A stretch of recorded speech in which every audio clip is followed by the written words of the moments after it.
This is the best point. This is the best point. I'm getting out of here. I was just saying, come back in here for a second. There we go. I was just saying the most horrible things about What was he you. saying? What was he saying? How you doing, brother? You good? God bless you. Good man. Great actor. Good. I would call him a friend. But So you and Fred's collaboration was great. I mean, you just kind of bounce off each other, don't you?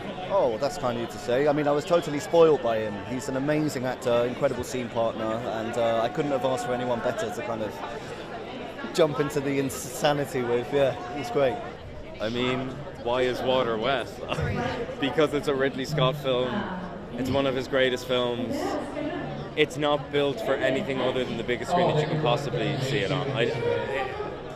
Because of Ridley Scott. I wanted to start by asking you about why Paul Mescal was your leading man. What was it about watching normal people that made you think? Well, yeah, I tend to watch bedtime stories, and I always watch something, and I watch usually low-budget incoming, because they're fresh and new, as opposed to us who are outgoing. Believe it or not, I'm outgoing, right? Hardly. So I saw Normal People once, and I binged, and I suddenly saw a little bit of. There he was. There's my story. It's that simple. It's what I do for a living. What was it about him? Well, first of all, when you see 8 hours of Normal People, every color in his palette is there, and I know there's a lot more in there. So that was the decision. He's a great actor. Ridley said 80% of his job is casting. He's put together a brilliant cast of actors. We're all stage actors. We're a great ensemble. I couldn't be who or what you see me do without them, and obviously without the great Ridley Scott. Now tell me, there's a lot of rumors that you might be retiring, or you might be about to take on Black Panther 3. Which is it?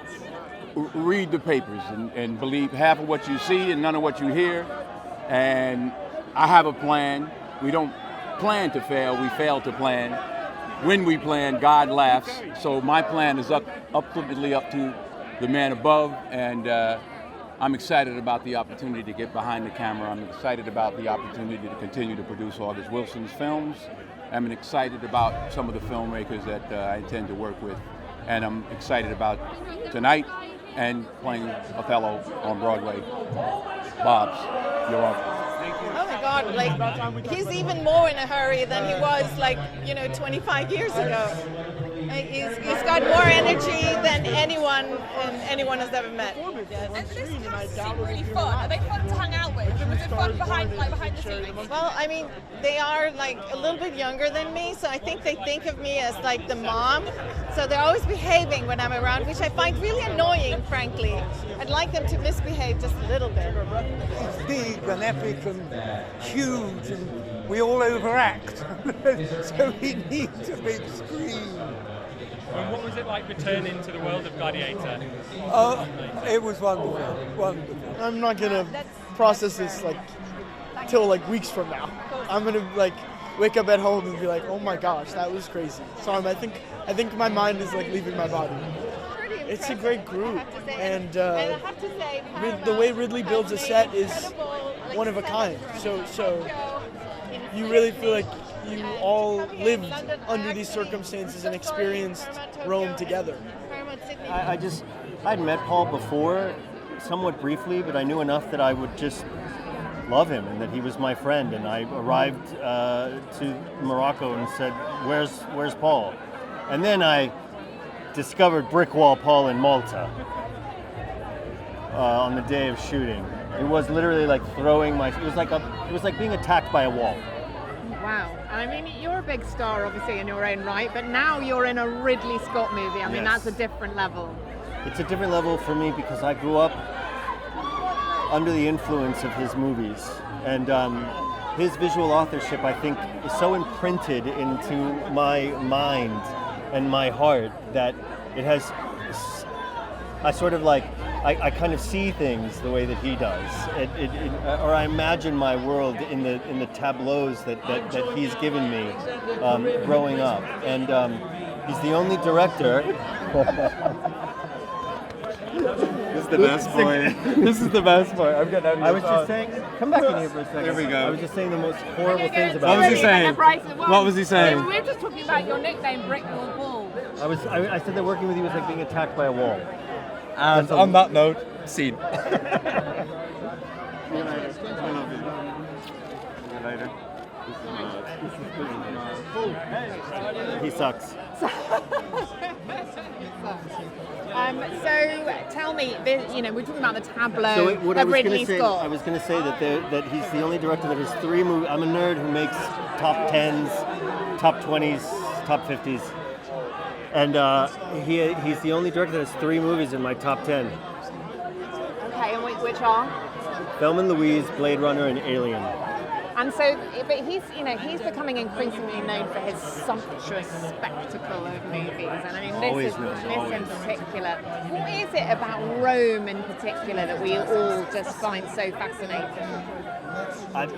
It's a sumptuous chapter in history, and I think that the idea of building power is something that